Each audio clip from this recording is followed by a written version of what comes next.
Hi, GM, everybody. Welcome to this week's Dev Call.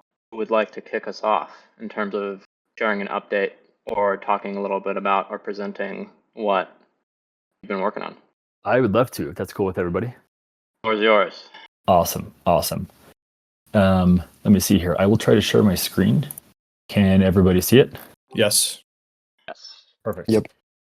Awesome. So I've been working on this thing called Tractor, which if you have heard or haven't heard, basically that will allow people to set up orders that will execute on your behalf.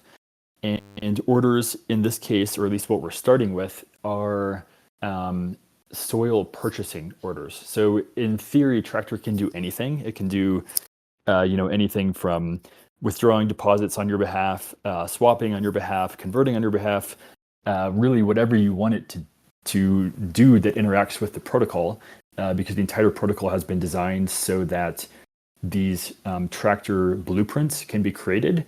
And then these blueprints are basically a series of function calls, which is basically doing things on chain. So every time you do anything on chain, actually, you're doing a function call. And Tractor allows you to sign a preset series of calls that then someone else can execute on your behalf when it becomes executable. So as I mentioned, the first thing that we're starting with is what we might call a soil order book. So right now, if you've noticed, the amount of soil is much lower than what it was before. And if the soil sells out every season, then the amount of available soil will increase, as well as the temperature dropping each season as well.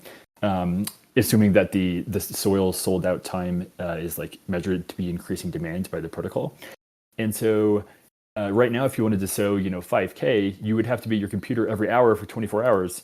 So there's not a great way to do that. So normally this is where you would sow right here. So, let's say you want to sow, I only have 0.5 Pinto apparently in my test account, but if you want to sow this amount, you would just click sow, and that's it. Then, you'd use up whatever available soil is there, and the next hour you have to come back to do the same thing.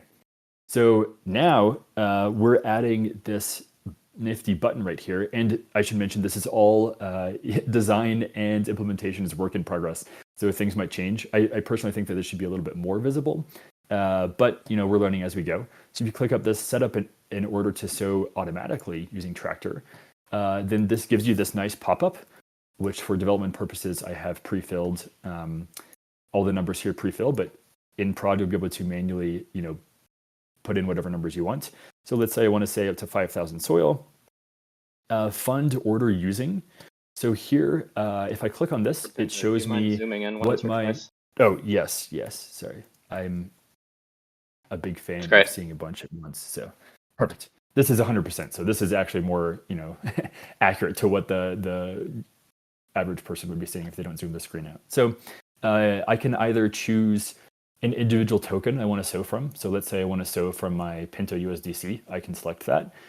Or if I want to have a strategy, we have two built-in strategies. So you can either sow from the token that has the best price. So what that means is actually every one of these different LP tokens is a pool, right? Kind of like a Uniswap V2 LP pool.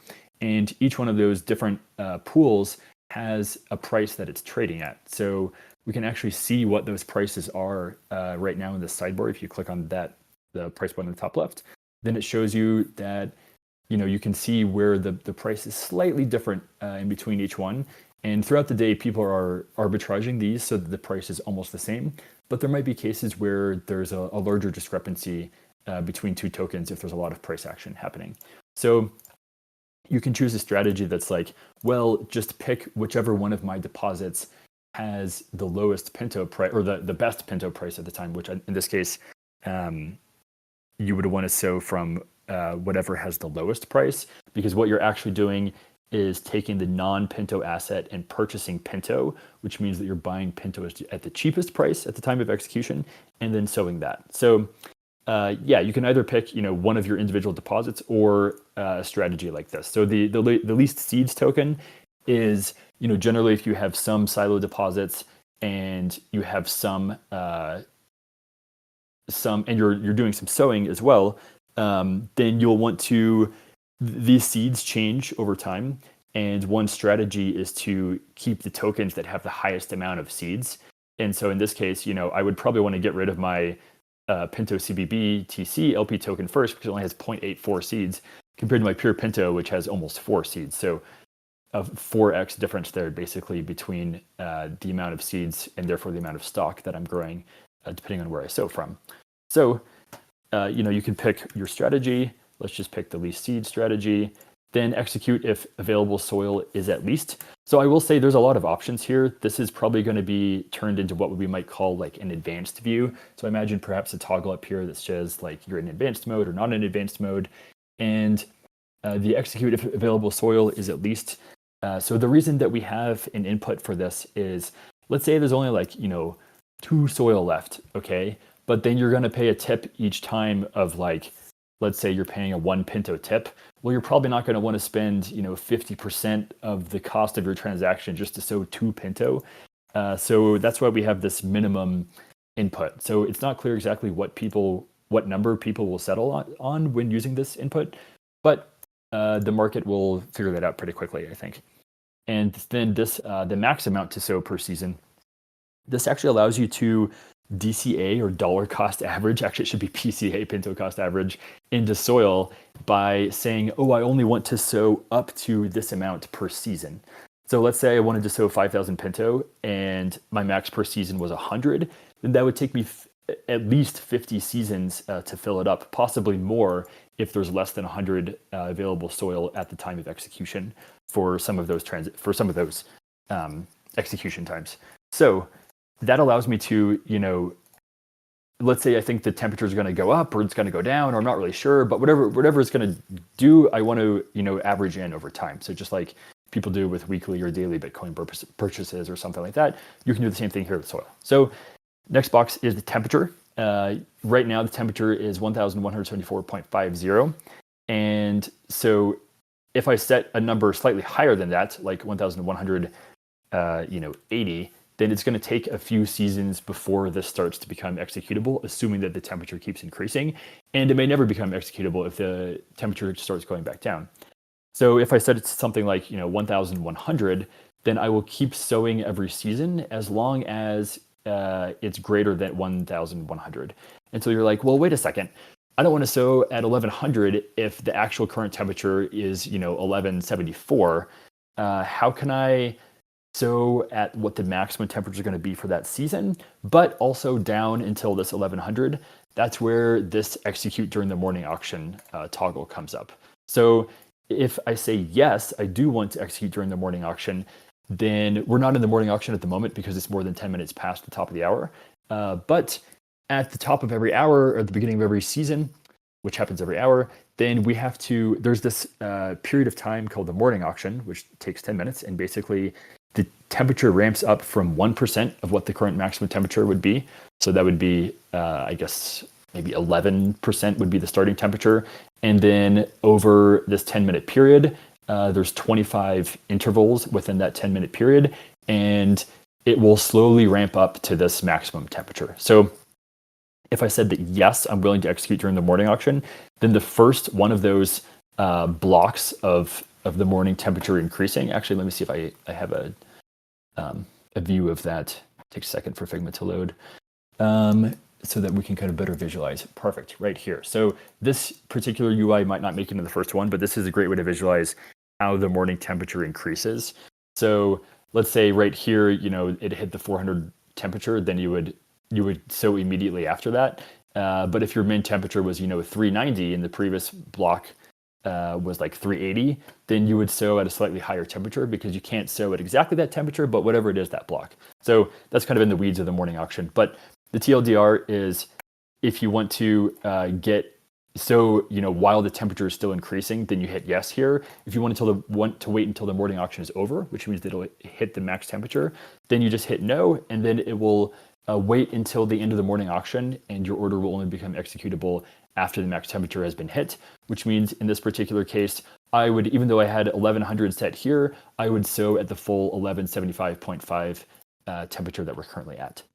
So then the final box is execute when the pod line is at most. So let's say, the pod line changes potentially every season if people are sowing or if the pod line is decreasing because pods are getting paid off. So the current pod line is 32.39 million, and I might want to limit my order to only execute if it does not go that much higher. So I should note that you can put in any number you want here. I need to fix the commas in there, but basically these are kind of shortcuts that will not allow your order to be executed if the line goes higher than this, but it will become executable again if the pod line starts getting paid off and the number becomes lower than what this current number is. So let's say I set it to only 30 million, then that would mean that, the pod line has started moving again, and my strategy is to start buying pods when it starts moving. It's also definitely a valid strategy. So you can set that up with an input like this. Then the operator tip, it's unclear what we'll have this default to, maybe 1 Pinto per execution. And so I should note that, in this case, if we want to have 50 executions, you would pay a maximum of 50 Pinto to the operator, and then the operator eats the gas costs. So gas costs might vary over time, and if you set something too low, your order might not execute if gas prices are too high, or maybe the operator is the person who's running these tractor orders, and there may be multiple of them, is only willing to expect a certain amount of tip, a certain amount of profit per execution. So there's also less risk for them between the gas price and the potential fluctuations of the other people executing orders too, and then therefore not being able to get theirs executed. So they could potentially waste gas if they're not able to get their order on the blockchain because someone else beats them to it. So if we click next right here, this kind of gives us a visual preview of exactly what's happening. So we're going to withdraw our deposited tokens with the lowest seed strategy up to 5,000 Pinto, execute when temperature, blah, blah, blah, when these are all set up. I think the decimals here is wrong, but I'll fix that. Then we'll tip 0.2 to the operator. So great. I also have kind of a technical details here. So if you're a nerd like me and you love to see exactly what is going on and exactly what you're signing, this is the full encoded farm data. This is the requisition that you sign. So the requisition basically is this part I would call the data, like the blueprint, and then the requisition is the full information required to run your tractor order on chain. And if we hit sign right here, unfortunately, I don't think you'll see my pop-up for my development wallet. But basically, it's not asking me to spend any money. It's only asking me to sign typed data. And so you can look in your wallet and verify that the typed data it's asking you to sign matches up with the data that is right here, which is kind of cool. So you can verify, that nothing fishy is going on the front end. Sign that. So now it's been signed, so I can actually publish it. I'll go ahead and click that as well. And this does cost gas. Right now, my wallet is showing me less than 0.0001 gas because this transaction is super basic. It's only emitting an event on chain, which is quite a low cost. It's not really doing any reading or writing of any data. So great, I have created an order. I can actually see what my orders are here if I clicked on my current tractor orders. And this design is in flux. It used to be over here. I just moved it over there. But it's going to be changing. So here I can see all my existing orders. And if I click on one of those, so this one has been run a couple times already. You can see it's been run twice. And I can see the details about my order, the last execution. If I click on that, it shows me the same kind of thing that it showed me when I first created the order. All the technical details are still there. Now it's pulling it from the chain, however, instead of the new signature. And then it shows me the execution history. So this is executed twice. And for each execution, it shows me the amount of Pinto sown, how many pods I got, the temperature at which I sowed, the operator who executed it for me on my behalf, the date and time, and then also I can view the transaction if I'm curious about. So it's only on my local testnet, so it's not on real base. But then also we have the overall progress. So it shows me that I'm 10% basically filled with this order, and then the average temperature that I've been getting so far based on the pods received and the temperature of each of those individual pods, as well as the total amount of tips that I've paid too. So to be added here will be a cancel button. So if I want to cancel or delete my order, and then also probably we'll have a separate section that's like your fulfilled orders or your canceled orders as well. The design for both of those is work in progress. And then at the moment, we have a separate tab for Tractor. However, this may live somewhere else, but just in the name of showing you what has been developed so far, we have this or we'll most likely have this public view called plow, perhaps open for other names if anyone has better ideas. But basically, this will allow people to, traditionally bots are executed in like a command line environment that's super technical and you have to really know what you're doing in order to execute orders for other people. But in the beginning, and also for development purposes, there may not be a command line based bot software available to the public that they can easily run and feel comfortable about. So here, this kind of allows us to see the details of every single order. So if I click on plow, it'll tell me exactly what that user is trying to do. So right now we only have one type, which is the V0 of the SO blueprint. And it gives me all the data about what they want to do. And I can actually go through and simulate each one of these and see if it is executable or not. So this particular order can't be executed because the pod line length right now is too long compared to what they currently set it up to be. I can actually click simulate all, and that will go through and simulate all of them, and additionally tell me the gas price. I literally got this working like at the beginning of this call. So I'll need to double check my numbers, but the current gas price on the public base network is 0.00232 GWE. And so with a gas price of 3.3 million, that gives us an execution cost of 1.5 cent basically, which is awesome. And so a tip of maybe 20 cents seems reasonable, perhaps even 10 or 5. I don't know what people will be willing to tip at. But I wouldn't be surprised if the people who had the higher tips got their orders fulfilled first. And so here I have a couple different tip options. I hopefully plan on adding the ability to sort this by like the most profitable for you to execute as the operator. So here I would have to manually see like, oh, this 0.3 Pinto is going to be the most profitable for me.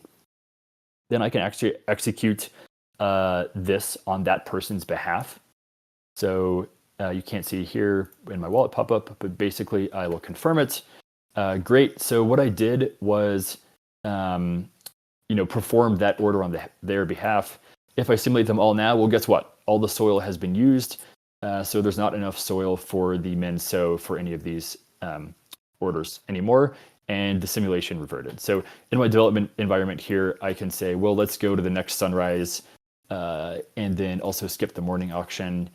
And then we can see if we come back to plow, that awesome. We can execute some more orders. If I go back to my user, I can see that my run count here, maybe it was this one. I'm not sure exactly which one I executed. Was just ran, and so that information is updating in real time as well. Back here to tractor, work in progress is the soil order book. So the idea here is we'll have pretty charts and graphs and stuff, but basically one of the large technical difficulties that we ran into is, well, I can come here to the fields page and I can make an order to sow, 11 million Pinto, and I can sign this order and I can publish it on chain. But guess what? I don't actually have 11 million Pinto. Well, I actually got the number of decimals correct in my wallet. So is this order really valid? Like, should we show it? Well, you can create it because, maybe you have some other plans to deposit some more Pinto into your account or do some converts or something. And maybe I had 11 million Pinto in my account now and then I withdraw it. So anyway, the order is there, right? But the problem is, if I look at my actual account, I don't have 11 million Pinto, right? I have something like 16,000 PDV worth. So we need to determine how much Pinto is actually available, like legit for those orders. So what this does and what the data will need to do is sort all of the orders by temperature, because presumably the lowest temperature ones can be executed first. Although they could sort by some combination of temperature, operator, tip. And for each publisher, so here I have two different publishers who have published orders. My current attached user is this Xerox7422. And this publisher, as we can see, has a bunch of blueprints, but they don't have that many actual deposits. So if we tried to execute their deposits in order, there's not enough to fulfill this one. Although I do think something should be showing in their withdrawal plan there because that should be executed sooner. So perhaps I have a bug here. But the idea is that every single one of these orders will see which of that user's deposits will go to which order and show that over here. And then we know that, for example, that 11 million Pinto, I can't actually fill that.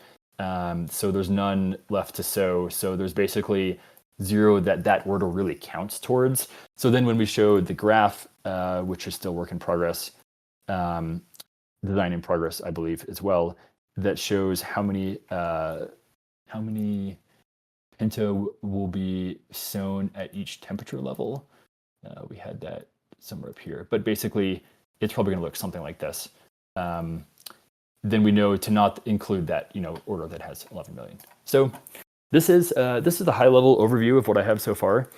Does anybody have any questions, comments, concerns, complaints? Well, do you want to spend the rest of the time talking about designing, or uh, 'cause I wanted to go over like the friction and stuff of using Tractor, or just in general using this system. Yeah. I mean, I think that would be a good use of time if we had Pinto Mushroom with us because he's our Figma pro and UX pro, but I don't see that he was able to make this call. But we can still talk about stuff if you'd like. Or does anybody have any other questions or concerns? Yeah, can I ask about the execution priority? Sure. So it's entirely up to the operators. Presumably, the operators would want to execute those that give them a higher tip. So we can imagine perhaps if there's hundreds of orders here, they would want to see which ones will give them the highest benefit for execution. So imagine adding a third column here that's like tip minus simulated execution cost, and then another column that's like your estimated profit for running this. Obviously, assuming that you can convert Pinto into ETH at whatever the market price is shown here. And so I would assume that operators will execute based on that priority, but anyone is free to run an operator that can execute, whatever priority they want. So will be interesting to see what happens. Are you curious, or are you interested in running an operator bot? Yeah, sure. Why not? I mean, at first that, the operator is gonna be run, from our side. I think we should make the rules like very clear about what people should expect in terms of priority. Like one simple rule is like what you mentioned, that the bigger the operator tip, the bigger the like execution priority. So I think we should make that clear. Yeah, makes sense. And I would think that the free market anyway would dictate that the higher tip would get the higher priority. Yeah, for sure. Simulate, super cool. Yeah, it is pretty cool. Is I'm not sure. This uses your wallet RPC, so I'm not sure what the limits are for different wallets. But presumably, if there's like hundreds here, then it's not going to like how many you're trying to simulate all at once. So it's unclear how well this will scale. I would assume that as soon as we get any amount of volume, it's going to be basically limited to bot operators. So we might end up needing to hide this page unless there's like a bunch of unexecuted ones. But the only way to know that there's a bunch that could be executable that are not executable is if we had some kind of bot to display that information anyway. So perhaps we should just leave this page until people start complaining that their RPC providers are rate limiting them or something. What's the difference between the simulate tab and the plow tab? So plow, this just shows all the details. I really should rename this to just be details rather than plow. But I could also potentially show all of this data in the columns here, but it just felt like too much because there's a lot of data here. But we can do something kind of like the new seasons page, which I apparently don't have on this branch. But that allows you to turn on and off like different columns. So maybe we need that here as well. I'm not sure how many people will actually end up using this. Like if there's a couple bots running, then nothing is going to be executable and everything will always revert because as soon as the first possible block makes it executable, then presumably a bot will execute it. But I don't know. We'll see. Yeah, I think we should have this on for sure until it's very obvious there are bots operating in this with the tractors. Yeah. Maybe we hide it behind like an advanced tab or something. Mm. Because you could also potentially have a negative tip too, and that's to prevent or to compensate the executor for the potential ability to arbitrage your order between the different wells that exist. So unclear how much that will actually be used, but we would want to have a red button that's like, oh, this tip is negative, like you probably don't want to execute. So I'll Yeah. add that as well. Do we, is there a filter in this plow tab for blueprints that are just made with the sub blueprint V0, for example? There's Yeah. not, but we can certainly add that. Yeah, I would assume that probably we would only want to show these because they're the only ones that we can be reasonably confident that they don't do anything malicious to the operator because this is currently under audit. Yeah, I agree. Yeah, I guess, Although I guess I'm wondering, like with the other columns on the left, how much information that gives to me as a flower, I guess. Do I really need to know the max nonce here, you think? yeah, I don't think so. I had initially been using the max nonce because I was going to limit how many times your order could execute based on whatever parameters, but I think it makes more sense just to, like, if you're making an order, you want your order to execute for whatever the parameters are you put in here, and you're pretty much aware that the combination of your min and max soil and the total amount limits the number of times that can be run, and therefore your total execution cost too. In fact, now that I say that out loud, it would be cool to say like, oh, your maximum execution cost would be this 5723 divided by 75 times 0.1, and then we could have like the total cost for your execution. Would be cool to add. Totally. But yeah, that's why I had that originally, but I can certainly remove that column. I don't think Pinto Mushroom has given this a look at all in terms of design, and I think he had some ideas about how to make this a little bit prettier. So this is purely an engineer's design so far. I like it. I love engineering designs. So efficient, you know. Yeah, not very pretty, but generally has all the data you need. Can we go to the soil order book tab? Yeah, And this is also engineering UX, or is this yeah. This is entirely my own, just debugging, trying to make sure stuff is working correctly. got it? So this won't be on live. No, I don't think so. The actual soil order book, I believe we're only going to show something like this. But we do have a tab that has this. So here, these top ones are going to show like what would be executed next season. And that gives you some idea of the upcoming demand for the next season. So this is the current season. That's the previous one. That's the estimated temperature of the future season. And we should be able to derive from the current tractor orders that we'll hit based on the available parameters what the demand would be, and then therefore remaining soil after those tractor orders hit. So this stuff is all pretty cool, and perhaps a better way of showing it than like just here's all the orders regardless of whether or not they can be executed and when they can be executed and by how much. This kind of distills that data down into what is actually going to happen next season. Totally. Cool. Can we go to the My Blueprints tab? Yeah, I have not clicked on that in like a couple months, so I don't know what's here. Oh, wow. Yeah, this is like this is old stuff. It's Got not it. going to be relevant for future. Yeah, and then also the create is the original experimentation that I was working with as well. So the actual only way to create will be through here, and then your tractor orders are all going to be right here, and then also on the overview tab, I believe there was an idea of having a third panel or a third tab right here. That is the same thing of showing my tractor orders as well right here. So that way when we have, convert, so whatever other kind of orders we have, they'll all be visible in one spot. Got it. So the tractor page, only the plow will be enabled, or Yeah, so once we deploy. I don't think that this tab will actually exist. It's just that Pinto Mushroom has not decided like where the plow how this page will be accessible from the design. So TBD. Yeah. I feel like the page is so useful. The plow page? Yeah, I like it. Yeah, Spend a I lot of mean, time like, on this page.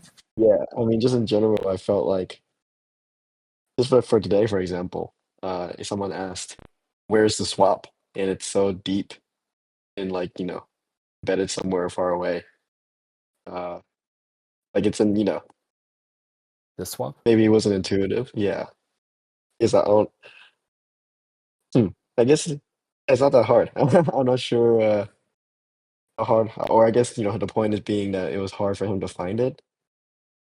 So my worry is that given that we expect tractors to be highly used, how do we make tractor stuff easily available to like digest and whatnot? Yeah. So one thing that we mentioned was, or one idea is, right now the only way to make an order is through this small button right here. And with the recent available soil changes, if you're looking at this and you want to sow, 10K, then you're not going to be able to. You can only sow, $327 worth, which is 440 Pinto. But I think it should be somehow built into this design so that you can say, I want to sow, 10 ETH, which would give me 30,000 pods. So perhaps here, if you put in a larger number, then it could say like, oh, your current order is like greater than the amount of soil. So rather than showing amount too large, like have this say create tractor order, for example. So then you click on that and it pre-fills, I don't know, it becomes unclear because you need to swap your ETH into Pinto, and we don't have a way of doing that every single season, but we do have a way of depositing it into LP and then withdrawing from that LP every season, which is actually kind of like swapping half of your deposited LP into Pinto. So yeah, unclear what the best choice would be here. But curious if you have any ideas. I mean, for me, I totally think this is on the right path, in my opinion. Like you put in 10 ETH here, what it should do is that it should have uh we should try to swap the ETH into Pinto and deposit it, and then use Pinto deposits. As I think we discussed before, you know, given that all tractor orders are kind of uh given to everybody, everyone can see your orders, it's broadcasted. You know, your incentive is to purchase your entire uh stack first with Pinto and then DCA in the soil. Uh, but I feel like the ideal, maybe a bit intense, would be, if they put a lot of ETH, you know, given that in our tractor flow right now, you sign the tractor blueprint and then execute the tractor requisition, there's by emitting it on chain, you would Yeah. batch the swapping the ETH into BTC and deposit, or sorry, not BTC, sorry, into Pinto and depositing in that transaction as well. So, but for the user's flow, it's still the same amount of buttons, or same amount of transactions. Yeah, I see. So what you're saying is after we sign the order, then here publish. That if you were trying to swap, then it would be like swap and publish. So you could immediately swap with farm calls. Yeah, which is our farm calls are our way of executing multiple things in one transaction. Yeah, I think that's doable. I don't know if like would we want that for the MVP launch? Because I feel like now it's more critical just to get the ability to have something out. Like you can already just manually do the swap here and then go to the field and create this order. I get that it's two transactions, but I haven't done a lot of work with the farm calls. I know that Burr and John Deere probably have. So I'm not sure how difficult it is to add that in. And we'd also want to make sure that it's obvious for the user that this publish order and also includes their swap into Pinto, at their expected swap out rate, which would be right now it would show in the router. So we would want to show that router information like also in that swap page. So yeah, it's a little bit more complex. I just pinged Pinto Mushroom and he said that he would likely be able to hop on. So perhaps we can get a little bit of input from him. Hey, GM. Oh, what's up? What's up? I heard the chefs summon me. Yes, We yes, did. yes. We did. Frio is cooking some ideas. Yeah, I mean, we're talking about reducing the friction in which someone has external non-Pinto value and wants to create a tractor order. The idea being that in the tractor order flow, uh, you know, behind the scenes, once the user calls the publish blueprint transaction, it swaps the ETH or non-Pinto asset into a Pinto deposit, and then uses that as the value to sell. Rather than as right now, you would need to. I mean, you go to the field page, you see you want to sell 10 ETH, you can't sell 10 ETH, and you go to the silo, deposit that into the silo, then go back to the field page and then do your order. Right? We could even, do this. We can even go to the next level and like dash the farm call such that uh, it sows the remaining soil and then creates the blueprint of the however much they have left. So I wanted Sorry, to get your thoughts on that. are you just saying that you would hope that we can allow people to buy Pinto first and then queue up their tractor order in like the same UX? Yeah, Yeah. So let's say I wanted to sow, 10K USDC. I can only sow 440 right now, but if this button instead said like, set up tractor order and it will execute over, approximately 5 or 10 seasons or something, then that would be better than kind of like hiding it behind here. We're auto prompting the user and saying, like, your current order can't be fulfilled in one season, but it can be fulfilled over the next few hours if you set up an order. So then by clicking that button, it could pre-fill what they wanted to sow here. And then when they click next, this publish could include a swap of the 10K USDC into a pure Pinto deposit and then sow entirely from that deposit after that. I mean, I guess I'm trying to understand, like, wouldn't it make more sense to just support tractor sewing from any ERC20? It would, but we didn't build that into the existing contracts because we had to cut scope somewhere. And so we don't have support for that at the moment. I mean, it just feels like a weird UX hack to like go, like support this, come in from an ERC20, swap into Pinto, deposit the Pinto, and then like sew using it. We can definitely do something like that, but I guess it just feels like it makes a lot more sense to me that we would support using any ERC20 that is in the farm balance or the wallet balance. And even if we end up depositing that, buying the Pinto at the beginning when the blueprint is created, I feel like that makes a lot more sense to me. I see. Does it and make the sense to the level? issue Yeah, go is ahead.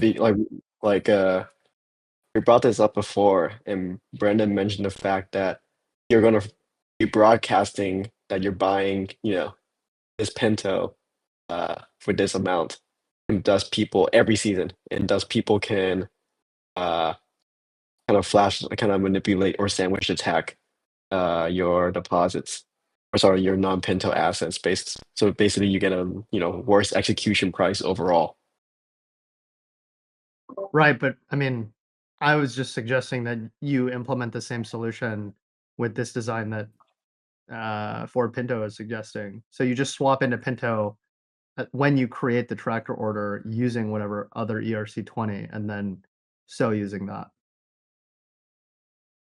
Yes, but I guess from my understanding, when you said you would swap with the ERC20 per action on the DCA tractor order, you know that's what creates the front running vector. No. Yes, but we pretty much have the solution to that by checking that the exponential moving average and like the current price is within whatever we came up with, 0.5% or something. And then we know that the price is limited to that maximum possible manipulation amount.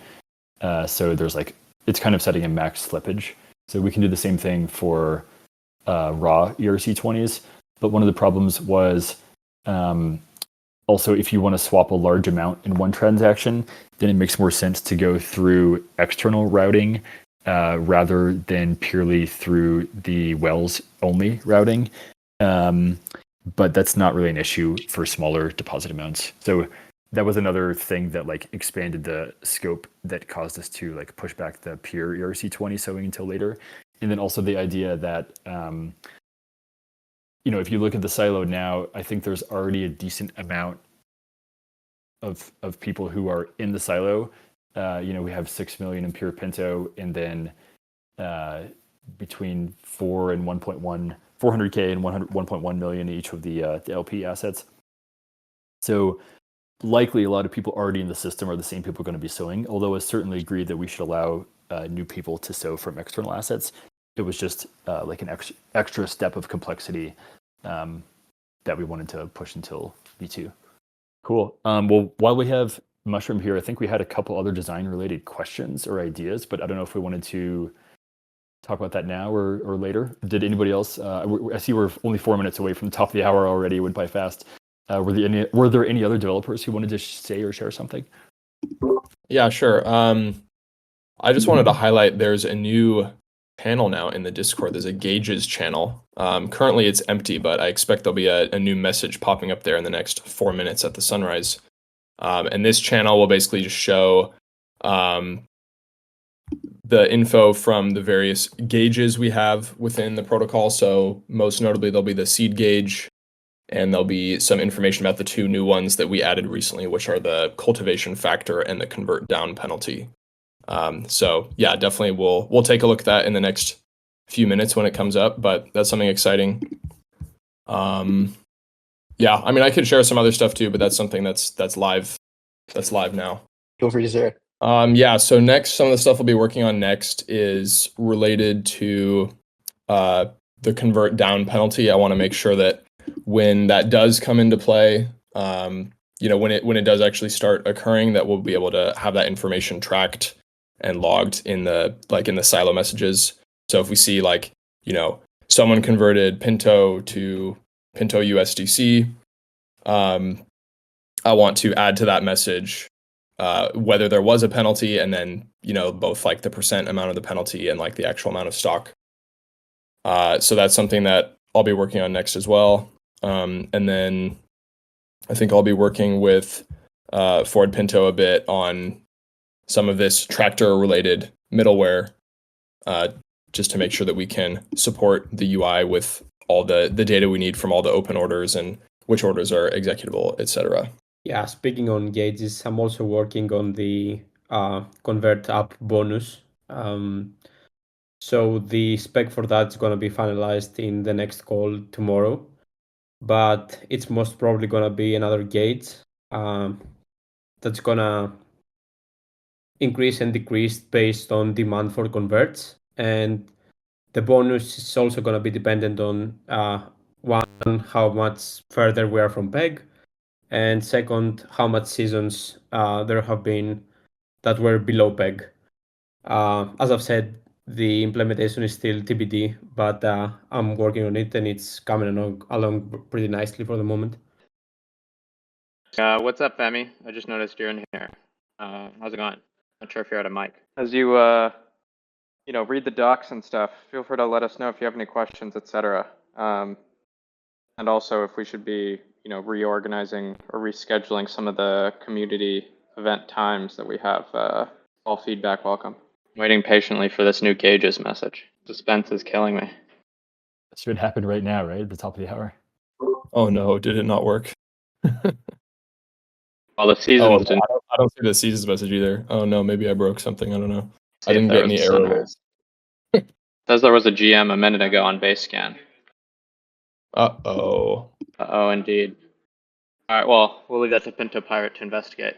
Does anyone have anything else they want to discuss last minute before we hop? Thanks, crew.